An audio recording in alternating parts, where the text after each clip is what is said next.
இன்றைய ஆன்மீக தகவல் நிகழ்ச்சியில் மூன்றாம் பிறையை பார்ப்பதால் நன்மையா, மூன்றாம் பிறை பார்ப்பதால் எந்தெந்த மாதிரியான நன்மை அப்படிங்கிற விஷயத்தை விரிவாக சொல்லணும் அப்படிங்கிற ஒரு கேள்வியை தெளிவாக கேட்டிருக்கீங்க. பொதுவாக மூன்றாம் பிறை அப்படிங்கிறது வளர்பிறை, அதாவது அமாவாசைக்கு அடுத்து மூன்றாவது நாள் வரக்கூடிய பிறை மூன்றாம் பிறையாக இருந்துகிட்டு இருக்குது. பொதுவாகவே சந்திர பகவானுடைய வழிபாடு அப்படிங்கிறது மனோ வலிமையை கொடுக்கக்கூடியது, மன மகிழ்ச்சியை கொடுக்கக்கூடியது, மனசில் உங்களுக்கு ஒரு மிகப்பெரிய ஒரு திறமையை கொடுக்கக்கூடியது.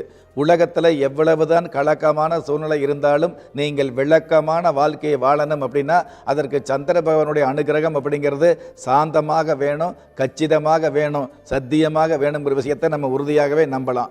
அந்த மாதிரி ஜாதக ரீதியாக சாஸ்திர ரீதியாக மனோகாரகராகவும் மாதுர் காரகனாகவும் இந்திர யோகத்தை கொடுக்கக்கூடிய தந்திரசாலியாக இருக்கக்கூடிய இந்த சந்திர பகவானுடைய முழுமையான ஒரு அனுகிரகம் உங்களுக்கு கிடைக்கணும் அப்படின்னா அது பொதுவாகவே மூன்றாம் பிறை. நீங்கள் எந்த ராசியாக இருந்தாலும் அந்த ராசியில் அதாவது சந்திர பகவான் எந்த ராசியில் இருக்கிறாரோ அதுதான் உங்களுடைய ராசியாக இருக்கிறதுனால இந்த சந்திர பகவானுடைய அனுகிரகம் வேணும்னு நினைக்கிறவங்க எந்த ராசியாக இருந்தாலும் மூன்றாம் பிறை என்று சந்திர பகவானை, அதாவது மூன்றாம் பிறையை பார்த்து நமஸ்காரம் வச்சுக்கிறது சிறப்பாந்துட்டு இருக்குது.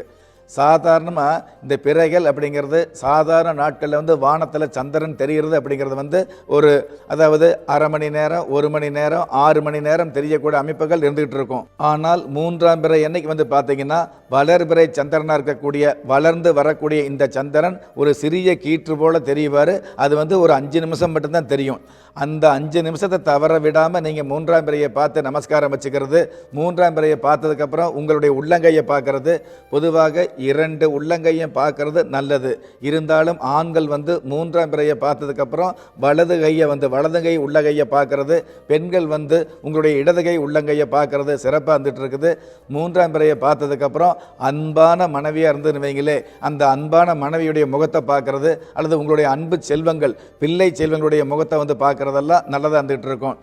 இதை எல்லாற்றையும் விட உங்களுடைய கையில் யானை முடி மோதிரம் போட்டிருந்தீங்க அப்படின்னா யானை முடி மோதிரத்தையோ அல்லது ஏதாவது ஒரு குண்டுமணி, சிறு குண்டுமணியாவது தங்கத்தையோ இந்த மூன்றாம் பிறையை பார்த்ததுக்கப்புறம் பார்க்கறது இன்னும் சிறப்பாக இருந்துகிட்டு இருக்கும்.